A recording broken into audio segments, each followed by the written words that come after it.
زندارو، سب سے پہلے ہمارے آقا نامدار امام زمان نور خدا بن برحق نور مولانا شاہ کریم الحسینی حاضر امام کے مبارک نام پر صلوات پڑھیے۔ اللہم صلی علی محمد و آل محمد۔ دیندارو، انسان جب سے اس زمین پر آیا ہے تو اس کائنات کی بہت ساری چیزوں کو سمجھنے کے بارے میں وہ سوالات پوچھتا رہا ہے اور ان کے جوابات حاصل کرنے کی کوشش کرتا رہا ہے۔ ایک سوال انسان صدیوں سے پوچھ رہا ہے کہ اس دنیا میں ایک اچھا انسان دکھی اور پریشان کیوں ہوتا ہے؟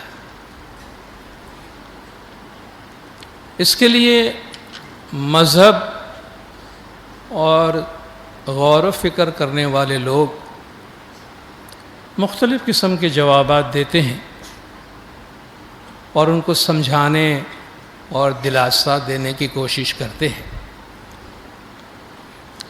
مذہب پہلے تو بڑا سادہ سا اسٹیٹمنٹ دیتا ہے، ایک بہت ہی سادہ سی بات ہمیشہ آپ سنتے ہیں کہ کر بھلا تو ہو بھلا، اچھا کرو گے تو اچھا ہوگا۔ مذہب کہتا ہے دنیا میں اللہ تعالیٰ کا ایک بڑا سادہ سا قانون چلتا ہے، آپ اچھا کام کرو تو آپ کے ساتھ اچھا ہوگا، آپ برا کام کرو گے تو آپ کے ساتھ برا ہوگا۔ یہ بات پوری طرح نہیں سمجھ میں آتی ہے۔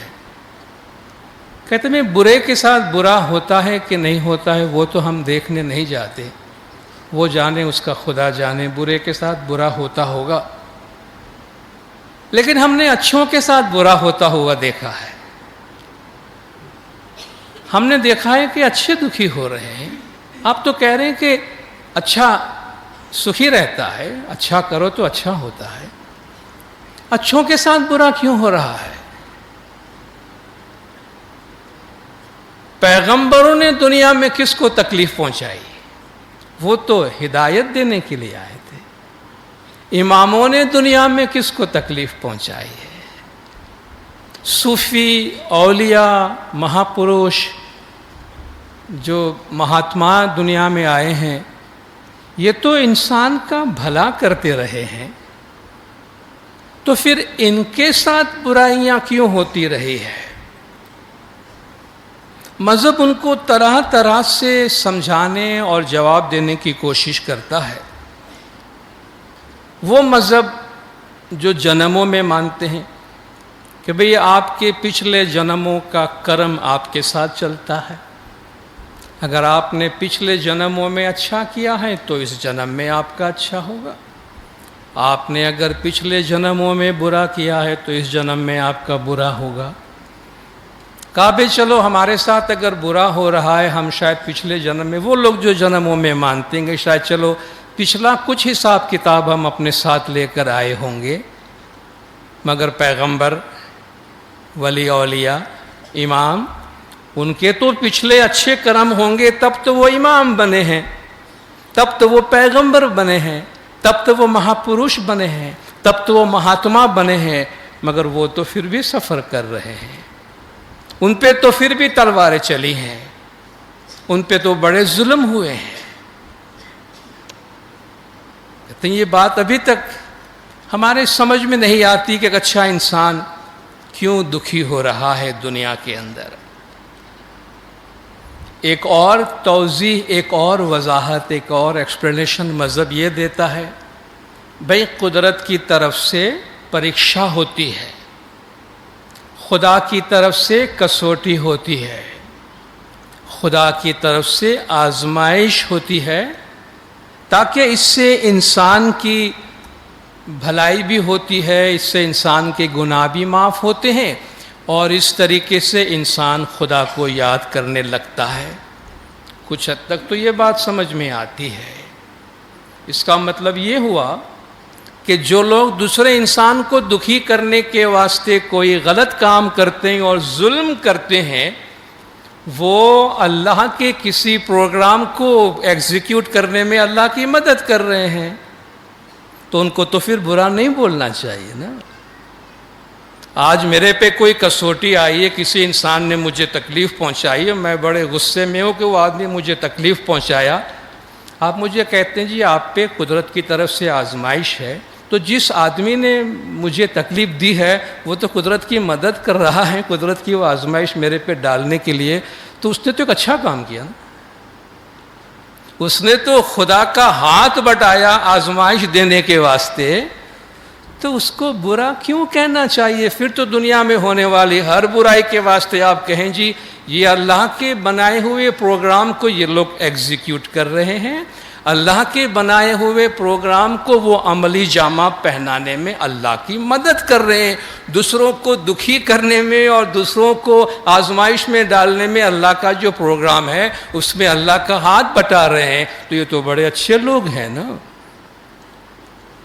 نہ تو ان کو کوئی سزا ملنی چاہیے، نہ تو ان پہ کوئی سوال اٹھنا چاہیے۔ انسان کو ان سوالات کا تشفی بخش، جسے آپ کہتے ہیں کہ آپ کو بڑا سکون ملے، بالکل اطمینان اور آرام ہو جائے، ایسا جواب جو ہے وہ کبھی بھی ہر جگہ سے نہیں مل رہا ہے۔ انسان پہ کچھ تکلیف اس کے اپنے قصور کی وجہ سے، اس کے اپنے گناہوں کی وجہ سے آتے ہیں، اس میں کوئی شک نہیں ہے، ہم بھی اس کو قبول کرتے۔ اگر ہم نے برے عادتوں میں ہاتھ ڈالے ہیں، اگر ہم کھانے پینے میں اور اپنے صحت کے لحاظ سے اچھے راستے پہ نہیں چلتے ہیں تو ہم بیمار پڑیں گے، ہمیں تکلیف ہوگی، ہمارے گھر والے سفر کریں گے، بالکل صاف ستھری بات ہے۔ مگر یہ کہنا کہ انسان پہ آنے والی ساری تکلیف کے واسطے یا وہ خود ذمہ دار ہے یا خدا ذمہ دار ہے، تو یہ دونوں باتیں جو ہے وہ پوری طرح سمجھ میں نہیں آتی۔ ایک انسان ویسے پہلے سے پریشان ہے، بجائے آپ دلاسا دینے کہ آپ اس سے کہیں جی تمہارا قصور ہے اس لیے تم سفر کر رہے ہو، تو وہ تو آپ زخم پہ بجائے مرہم لگانے کے آپ اس پہ جا کے نمک چھڑک رہے ہو۔ آج آپ دنیا میں دیکھیں، غریب ممالک میں ہزاروں لاکھوں بچے بھوکے مر رہے ہیں، ہزاروں لاکھوں بچے بیماری سے مر رہے ہیں۔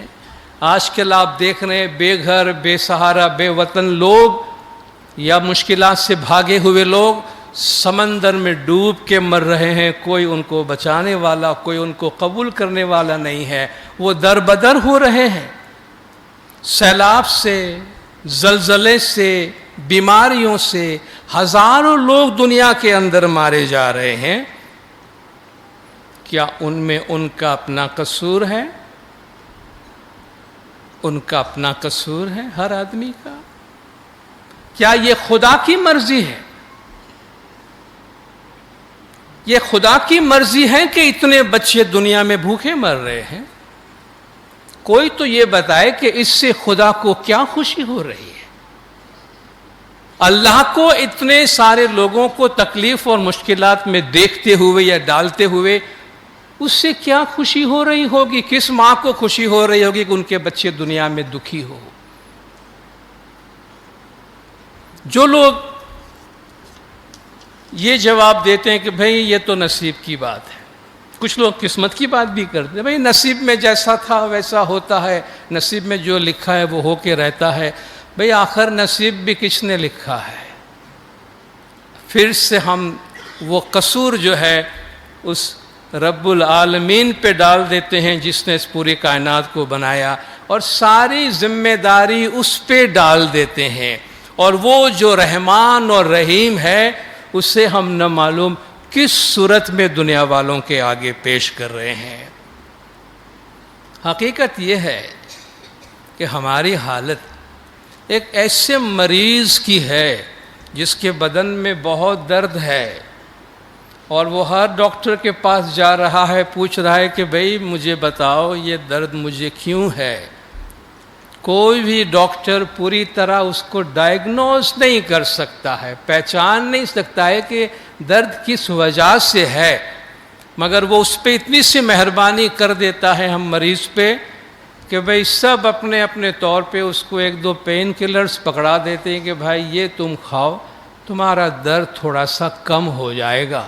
تو ہم یہ پین کلرز جوابات دینے کی کوشش کرتے ہیں، جس سے وقتی طور پر ہمیں جس کو جہاں درد ہو رہا ہوتا ہے تھوڑا سا اس کو سکون مل جاتا ہے، مگر ایکچول جو سوال ہے کہ بھئی کیوں اچھا انسان بھی دنیا کے اندر کیوں دکھی ہو رہا ہے، اس کا ہمیں کوئی سکون دینے والا جواب دے تو وہ نہیں نظر آ رہا ہے۔ اللہ تبارک و تعالیٰ کی طرف سے آزمائش کی بات ہے، ضرور آزمائش ہے۔ اللہ تبارک و تعالیٰ قرآن میں بہت ساری آیات میں آزمائش کا ذکر کرتا ہے۔ ایک بہت پاورفل آیت اللہ تعالیٰ فرماتا ہے، وَلَنَبْلُوَنَّكُمْ بِالشَّيْءٍ مِّنَ الْخَوْفِ وَالْجُوعِ وَنَقْصٍ مِّنَ الْأَمْوَالِ وَالْأَنفُسِ وَالثَّمَرَاتِ، ہم ضرور تم کو آزمائیں گے، خوف سے آزمائیں گے، ڈر سے آزمائیں گے، بھوک سے آزمائیں گے، تمہارے مال میں نقصان دے کر آزمائیں گے، تمہاری جانوں میں نقصان ڈال کر آزمائیں گے، تمہارے پھلوں میں نقصان ڈال کر آزمائیں گے۔ یہ اللہ آزماتا ہے۔ اس آزمائش کے بعد اللہ تعالیٰ کیا فرماتا ہے؟ فَبَشِّرِ الصَّابِرِينَ، صبر کرنے والوں کو مبارکباد دو، چونکہ یہ ہماری طرف سے ہے، ہم نے تمہیں آزمایا ہے، تم صبر کرو۔ صبر کا مطلب یہ ہے ہمارے قانون پہ بھروسہ کرو۔ بشر الصابرین الذین اذا اصابتهم مصیبۃ قالوا انا للہ وانا الیہ راجعون، کہ جب ان پہ کوئی مصیبت آتی ہے تو وہ کہتے ہیں ہم تو اللہ کی طرف سے ہیں اور اللہ کی طرف واپس جا رہے ہیں۔ اولئک علیہم صلوات من ربہم ورحمہ، یہ وہ لوگ ہیں جن پہ ان کے پروردگار کی طرف سے صلوات ہے، دعائیں ہیں اور رحمت ہے۔ وَأُولَئِكَ هُمُ الْمُهْتَدُونَ، اور یہ وہ لوگ ہیں جو راہ راست پر ہیں، جو کہ سیدھے راستے پر چل رہے ہیں۔ جو لوگ اللہ تعالیٰ کی اس آزمائش کا ذکر کرتے ہیں اور دنیا میں آنے والی ہر تکلیف کو کسی نہ کسی مقصد کے تحت آنے والی تکلیف قرار دیتے ہیں، وہ کہتے ہیں کہ دنیا کو صحیح نظر سے دیکھنے کی ضرورت ہے۔ وہ کہتے ہیں دنیا کی مثال ایک ٹیپسٹری کی طرح ہے، کوئی وہ پکچرز، وہ فوٹوز جو آپ دھاگوں سے بناتے ہیں، گلکاری کرنا جسے کہتے ہیں، بھرت گتھن جسے ہم گجراتی میں کہتے ہیں، آپ جو ایمبرائڈری اور بھرت گتھن کا کام کرتے ہیں، اس میں کپڑے پر فلاورز مختلف قسم کے پکچرز بناتے ہیں، اس کو دیکھنے کے دو رخ ہوتے ہیں۔ آپ اگر اس کو پیچھے کی طرف سے دیکھیں تو آپ کو ادھر ادھر بہت سارے دھاگے لٹکتے ہوئے نظر آئیں گے، آپ کو سمجھ میں نہیں آئے گا کہ یہ کیا چیز بنی ہے۔ اگر آپ ایک گتھن کو پیچھے کی طرف سے دیکھیں، آپ ایک ٹیپسٹری کو، ایک ایمبرائڈری کو پیچھے کی طرف سے دیکھیں تو آپ کو وہ صحیح پکچر نظر نہیں آئے گی، لیکن اگر آپ اس کو سامنے کی طرف سے دیکھتے ہیں تو آپ کو ایک خوبصورت سا پھول نظر آئے گا۔ کہتے ہم جو دنیا کے بارے میں اس سوالات کے جوابات سمجھنے میں ناکام رہتے ہیں، وہ کہتے ہیں جی آپ دنیا کو دوسرے اینگل سے دیکھ رہے ہیں، جبکہ اس کو صحیح اینگل سے یعنی خدا کی نظر سے دیکھنے کی کوشش کرو تو آپ کو اس میں بہت ساری چیزیں نظر آئیں گی۔ وہ کہتے ہیں انسان پہ جو تکالیف آتی ہے، مشکلات آتی ہے، اس میں اس کا اپنا بھلا ہوتا ہے، اس کے گناہ اس سے بخش دیے جاتے ہیں، وہ اس کے تزکیہ یعنی اس کی پاکیزگی کے واسطے یہ تکالیف اللہ تعالیٰ کی طرف سے بھیجی جاتی ہے۔ ایک طرف سے دیکھنے میں ہمیں وہ صحیح نظر نہیں آتا، مگر اگر آپ قریب جا کے دیکھتے ہیں تو اس میں اللہ تعالیٰ کا منشا اور اللہ کی جو اس میں معنی اور مقصد ہے آپ کو سمجھ میں آ جاتی ہے۔ وہ ایک آپریشن تھیٹر کی مثال دیتے ہیں، جہاں انسان کا آپریشن کیا جاتا ہے۔ آپ آپریشن تھیٹر کے باہر سے اگر آپریشن تھیٹر کی طرف دیکھتے ہیں اور کسی کو اگر معلوم نہ ہو کہ یہاں کیا ہو رہا ہے تو وہ پہلی نظر میں یہی دیکھے گا کہ بہت سارے لوگ آپس میں مل کر ایک آدمی کو کاٹ رہے ہیں۔ ان کو باہر سے یہی نظر آئے گا کہ بہت سارے اوزار استعمال ہو رہے ہیں، ایک بندے کو لٹا دیا ہے اور ہر آدمی کوئی سوئی مار رہا ہے، کوئی کاٹ رہا ہے، کوئی سلائی کر رہا ہے، پتہ نہیں اس آدمی کو ٹارچر کیا جا رہا ہے، اس آدمی کو تکلیف دی جا رہی ہے۔ لیکن جو جانتا ہے کہ آپریشن کیا ہوتا ہے اس سے معلوم ہے کہ یہ ٹارچر نہیں ہے، علاج ہے۔ اسے پتا ہے کہ جو کچھ بھی ہو رہا ہے دیکھنے میں ایسا نظر آ رہا ہے کہ کسی بندے پہ بڑا ظلم ہو رہا ہے، مگر اس میں اصل مقصد جتنے بھی لوگ وہاں پر ہے وہ کسی پہ ظلم کرنا ان کا مقصد نہیں ہوتا، لیکن وہ کسی کا علاج کر رہے ہیں۔ ایک بات بہت یقینی اور ہمیں اس کے بارے میں تھوڑا دیکھنے اور غور کرنے کی ضرورت ہے کہ انسان پر جو بھی تکلیفیں آتی ہیں اس کے 3 ایریاز ہوتے ہیں، اس کے 3 کارن ہوتے ہیں۔ ایک وہ تکلیف ہے جس کے لیے انسان خود ذمہ دار ہوتا ہے کہ اس کے غلط کام کی وجہ سے اس پہ تکلیف آتی ہے۔ ایک وہ تکلیف ہے جو اللہ کی طرف سے آزمائش کے طور پہ آتی ہے، جو اللہ بار بار قرآن میں فرماتا ہے کہ قدرت تمہیں آزماتی ہے۔ مگر ان دونوں کے بیچ میں ایک بہت بڑی جگہ ہے جہاں نہ انسان ذمہ دار ہوتا ہے نہ خدا اس کے لیے ذمہ دار ہوتا ہے۔ تو بھئی اس کا ذمہ دار کون ہے؟ وہ یہ دنیا اٹسیلف جسے ہم کہتے ہیں کہ اللہ نے یہ دنیا ایسی بنائی ہے، یہ دنیا ایسی بنی ہے جس کے لیے کہتے ہیں کہ اس دنیا میں انسان کو کبھی کوئی بھی انسان کو پوری طرح سکون مل نہیں سکتا، اور اس دنیا کے اندر اچھا انسان ہو یا برا انسان ہو کوئی بھی تکلیف سے پوری طرح آزاد نہیں رہ سکتا ہے، کیونکہ یہ دنیا بنی ہی اسی طرح ہے، اور اس دنیا میں قدرت کے کچھ قانون کام کرتے ہیں، اور یہ قانون ایسے ہیں کہ وہ قانون جب لاگو پڑتا ہے تو اس میں اچھے اور برے کے بیچ میں کوئی تمیز نہیں ہوتی ہے۔ آپ سب تھوڑا بہت گریویٹی کے بارے میں جانتے ہیں۔ گریویٹی ایک ایسا فورس ہے زمین میں، ایک ایسی طاقت ہے جو ہر چیز کو اپنی طرف نیچے کھینچتی ہے، جس کی وجہ سے ہم بھی یہاں بیٹھے ہیں، ہم کھڑے ہو کے چلتے ہیں، گریویٹی کی وجہ سے یہ عمارت کھڑی ہے، دنیا کی ساری عمارتیں کھڑی ہیں اسی گریویٹی کی وجہ سے۔ اب اسی گریویٹی کی وجہ سے آسمان سے پلین زمین پہ گر جاتا ہے، اسی گریویٹی کی وجہ سے آپ 10ویں منزل سے چھلانگ ماریں گے تو آپ زمین پہ آئیں گے، آپ کے ہاتھ پیر ٹوٹ جائیں گے۔ اب گریویٹی کا تو قصور نہیں ہے نا، گریویٹی کی وجہ سے دنیا کی ساری چیزیں اپنی جگہ کھڑی ہے۔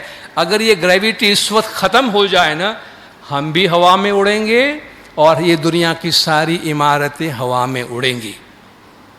تو یہ سب کو زمین پہ پکڑنے والی جو فورس ہے وہ گریویٹی ہے۔ اب ہم یہ کہیں کہ بھئی 10ویں منزل سے 2 آدمی چھلانگ مارے، ایک اچھا ہو دوسرا برا آدمی ہو، 10ویں منزل سے 2 انسان چھلانگ مارے، ایک نیک آدمی ہو ایک برا آدمی ہو، اور ہماری توقع یہ ہو کہ برا آدمی زمین پہ گر کے ٹوٹ جائے، اچھے آدمی کو کچھ نہ ہو، تو یہ تو نہیں ہو سکتا نا، یہ نہیں ہو سکتا نا۔ آسمان سے اگر پلین زمین پہ گرتا ہے تو وہاں پلین یہ فیصلہ نہیں کرتا ہے کہ اس میں سے اچھوں کو سلامت رکھتا ہے، اچھوں کو ہوا میں اڑنے دو، بڑوں کو لے کے زمین پہ گر جاؤ۔ نہیں، سیلاب آتے ہیں، زلزلے آتے ہیں، قتل عام ہوتا ہے، ظلم ہوتا ہے، اس میں اچھے بروں کی تمیز نہیں ہوتی ہے۔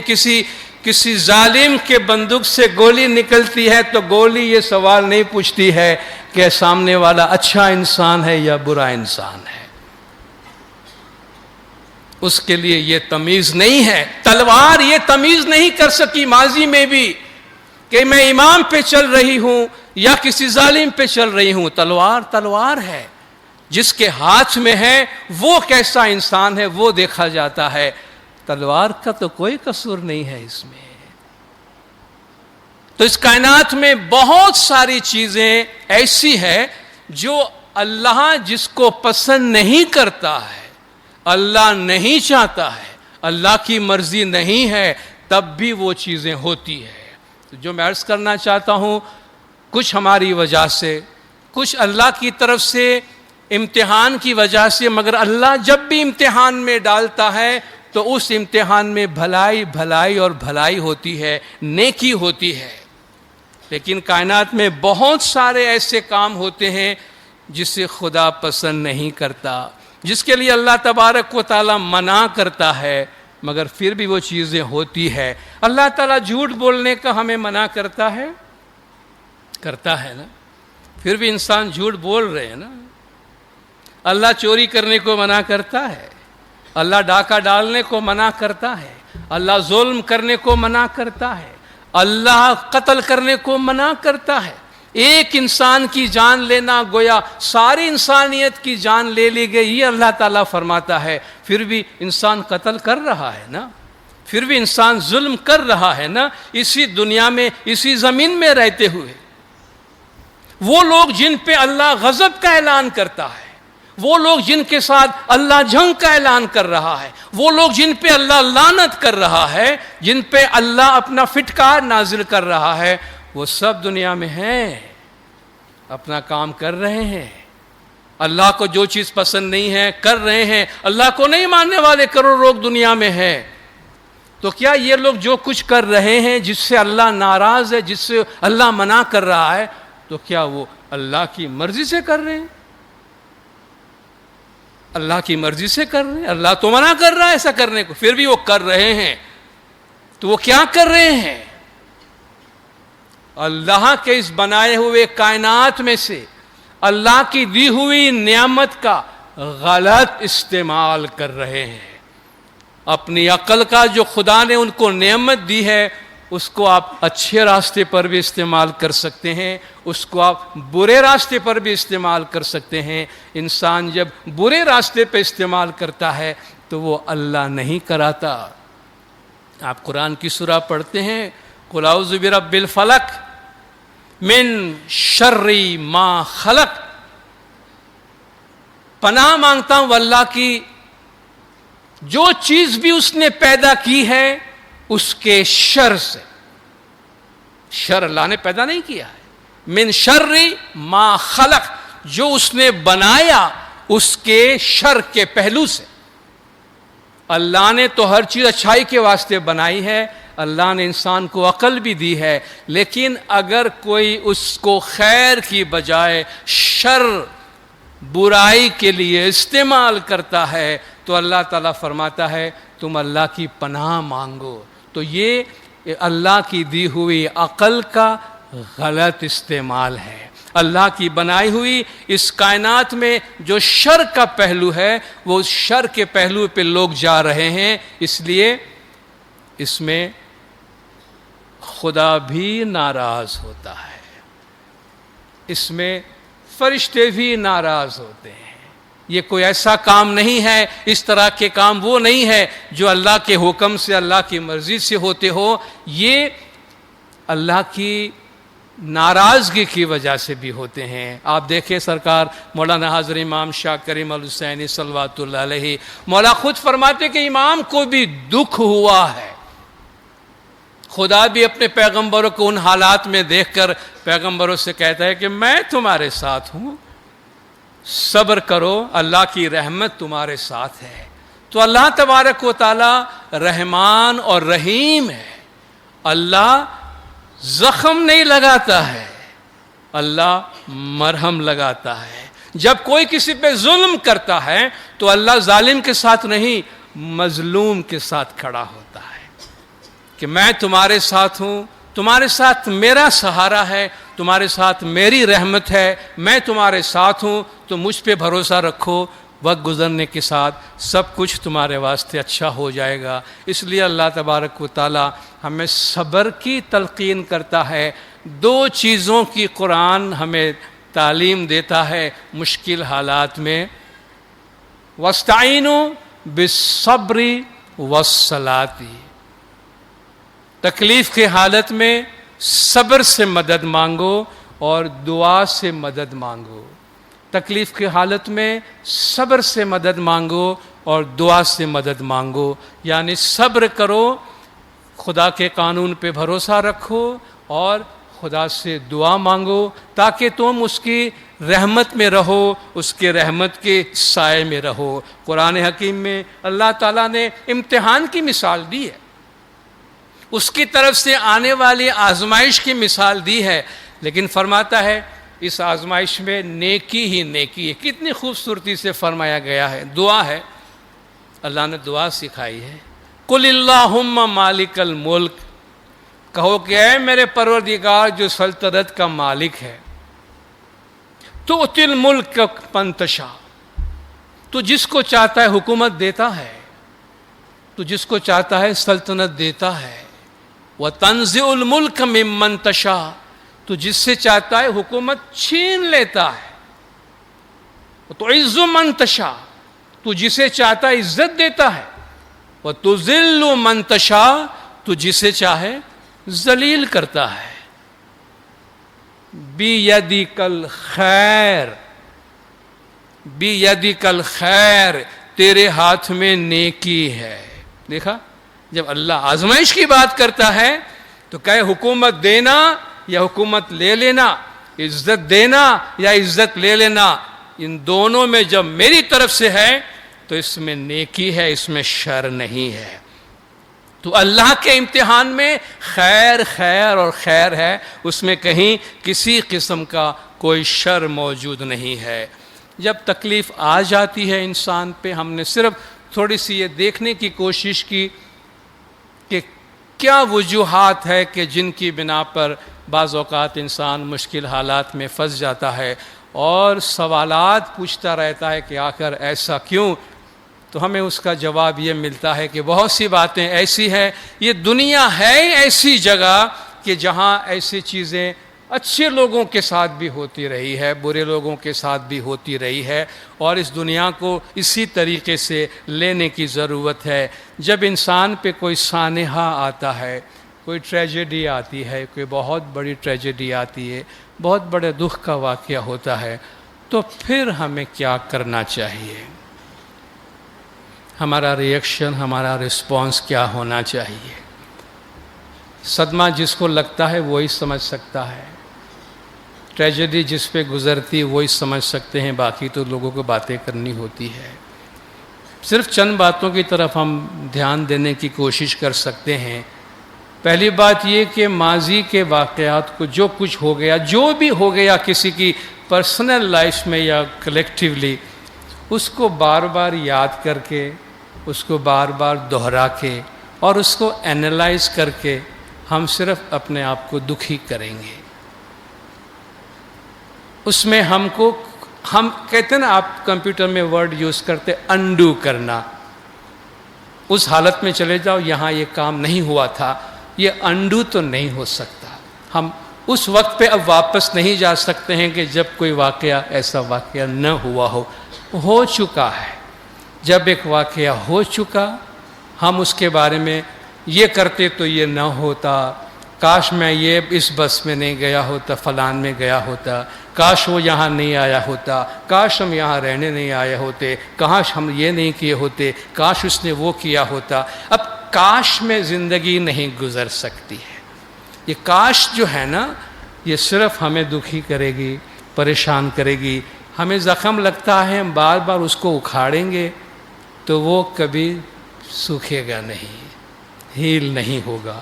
اس پہ مرہم لگانے کی ضرورت ہے، بار بار سوال کرنے کی ضرورت نہیں ہے۔ تو اف اونلی، کاش ایسا ہوتا کو چھوڑ کر اگلا سوال پوچھیں کہ اب آگے کیا کرنا ہے، اب آگے کیا کرنا ہے۔ بہت سادہ سے مثال دیتے ہیں نا، بھئی دودھ کا گلاس ہاتھ سے گر گیا، دودھ بھی گر گیا اور گلاس بھی ٹوٹ کے چورا چورا ہو گیا۔ اب وہاں بیٹھ کے ہم کہ بھئی یہ دودھ کیوں گرا، گلاس کیوں ٹوٹا، اب یہ ٹیبل پہ نہیں رکھتا تو اچھا ہوتا، آج میں دودھ نہیں منگوایا ہوتا تو بہت اچھا، تیرے ہاتھ میں گلاس نہیں دیا ہوتا، میں خود اٹھاتا تو اچھا ہوتا۔ اب یہ ویسٹ آف ٹائم ہے، اس سے کچھ ہونا نہیں ہے، نہ تو دودھ اٹھ کے اپنی جگہ پہ جائے گا، نہ ہی گلاس آپس میں جڑ جائیں گے، کچھ نہیں ہونے والا ہے۔ سادہ سا بھئی ابھی کیا کرنا ہے، شیشہ اٹھاؤ، کچرے میں ڈالو، دودھ صاف کرو، آگے بڑھو، دوسرا دودھ ہے تو کام چلاؤ۔ زندگی وہاں رک نہیں جاتی ہے۔ تو بجائے ماضی کی طرف دیکھنے کے اور اس کے تجزیہ کرنے کے، مرہم لگائیں، آگے کی طرف بڑھیں کہ زندگی آگے کس طریقے سے ہم کو لے کے جانی ہے۔ غمگینی، جس انسان پہ غم آتا ہے، غمگینی سے باہر نکلنے میں ٹائم لگتا ہے، سوگ سے باہر نکلنے میں ٹائم لگتا ہے۔ اس کو ہم حکم نہیں کر سکتے ہیں، کمانڈ نہیں کر سکتے ہیں کہ بس ابھی یہ غم میں سے باہر نکل جاؤ۔ غمگینی، گریونگ جسے کہتے ہیں، یہ قدرت کا ایک علاج ہے۔ یہ ہمیں جو ایموشنل صدمہ پہنچتا ہے اس کا علاج غمگینی ہے۔ قدرت اس کا ایک ٹائم لیتی ہے۔ ہمیں الگ الگ چوٹ آتے ہیں نا بدن میں، ہر چوٹ کو ہیل ہونے میں، ہر چوٹ کو، زخم کو بھرنے میں اپنا اپنا ٹائم لگتا ہے۔ آپ کسی بھی زخم کو حکم نہیں کر سکتے مجھے 24 گھنٹے کے اندر بالکل ٹھیک ہونا چاہیے، سوری، یہ تمہاری مرضی پہ نہیں چلتا ہے، اس کا ایک قانون ہے۔ ہڈیاں ٹوٹ جاتی ہے تو 2 مہینے 6 مہینے آدمی پلاسٹر پہ پڑا ہوتا ہے نا۔ آپ آرڈر تو نہیں کرتے بھئی یہ پاؤں مجھے کل بالکل ٹھیک چاہیے، مجھے کل پھر سے دوڑ لگانی ہے، کہ سوری یہ آپ کے حکم پہ نہیں چلتا۔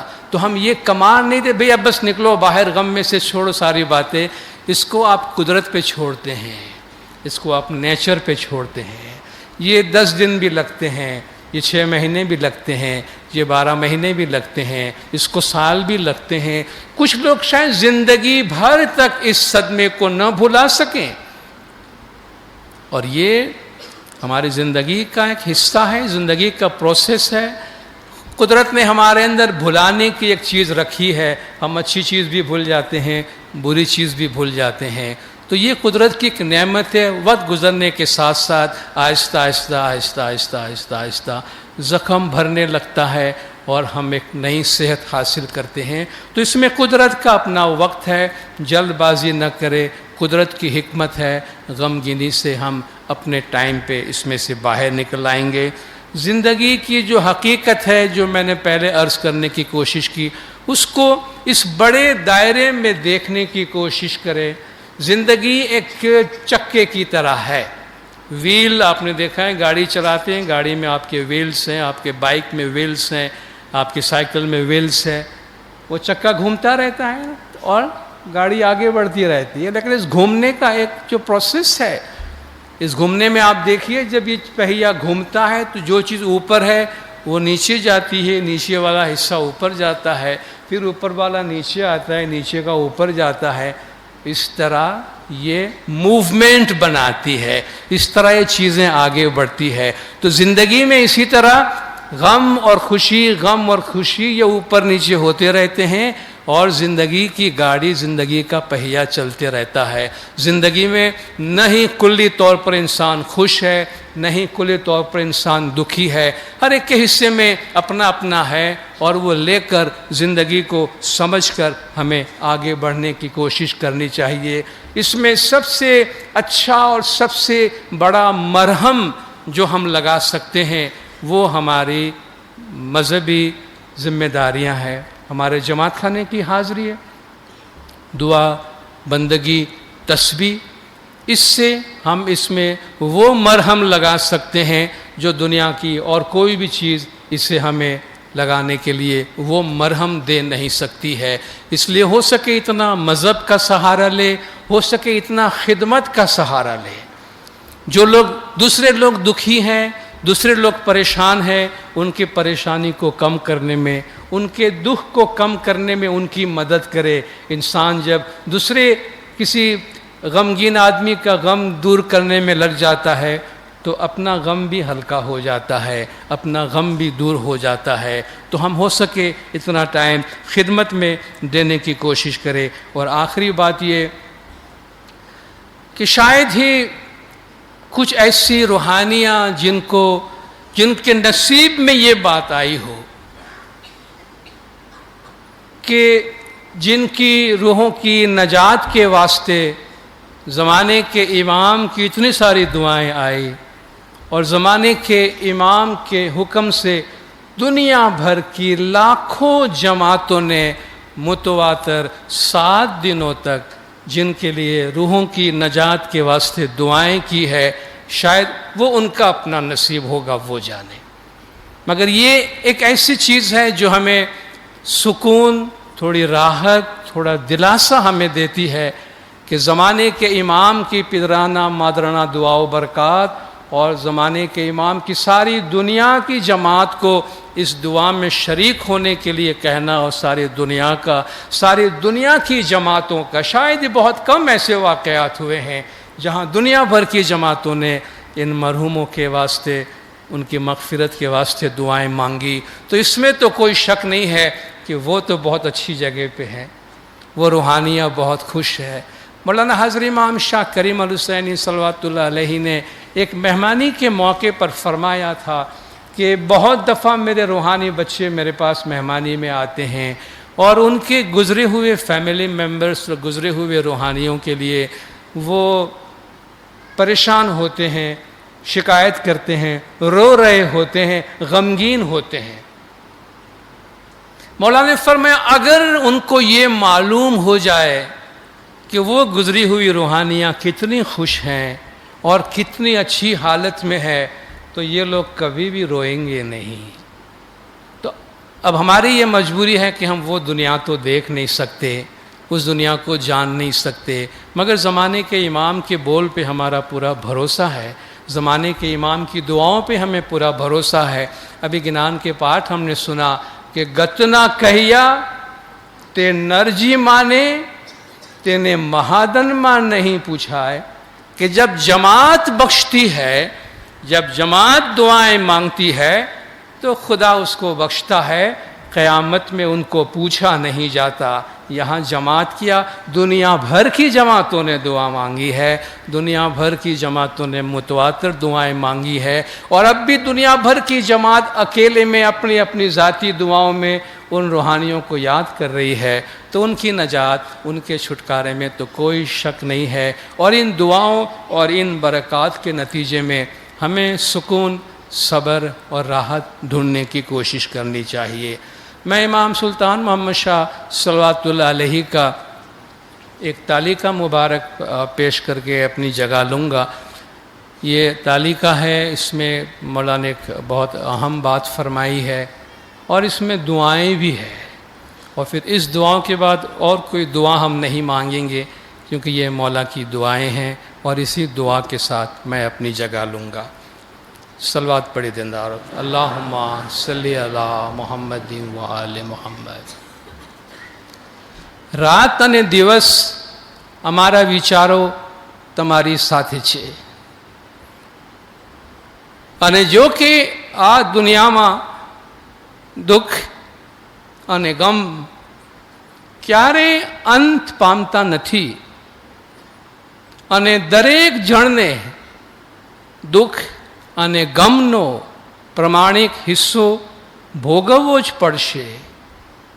છતાંય અમારી એ દુઆ છે કે તમને ઓછો બોજો પડે અને તમારા રૂહાની પિતા પ્રત્યેની મોહબ્બત અને ઇમામ પ્રત્યેની વફાદારીને કારણે તમે સઘળા સુખ મેળવો। વળી અમો દુઆ કરીએ છીએ અને અમારા દુઆ આશીષ ફરમાવીએ છીએ કે પેલી દુનિયામાં ખુદાવંદી શાંતિ સદાય તમારી સાથે હો। પેલી દુનિયામાં તમો હંમેશા રાત દિવસ પ્રત્યેક ઘડીએ ઇમામના હકીકી દીદાર સાથે હો. અમર શાંતિ અને સુખ મેળવો કે જે માત્ર પેલી દુનિયા જ આપી શકે છે. અહીં માટે આપણને હંમેશા યાદ રાખવું જોઈએ કે સઘળા ઉત્તમ દુઆ આશીષો છતાં આ દુનિયા પરથી દુઃખ અને ગમ કદી નાબૂદ થઈ શક્યા નથી. ફરી એકવાર બંને જહાન માટે અમારા દુઆ આશીષો અને પ્યાર ભરેલા વિચારો મોકલીએ છીએ અને તમારી સુખ અને શાંતિ માટે દરેક દુઆઓ મોકલીએ છીએ. સલવાત પડી દિનદાર. અલ્લાહુમ્મા સલ્લી અલા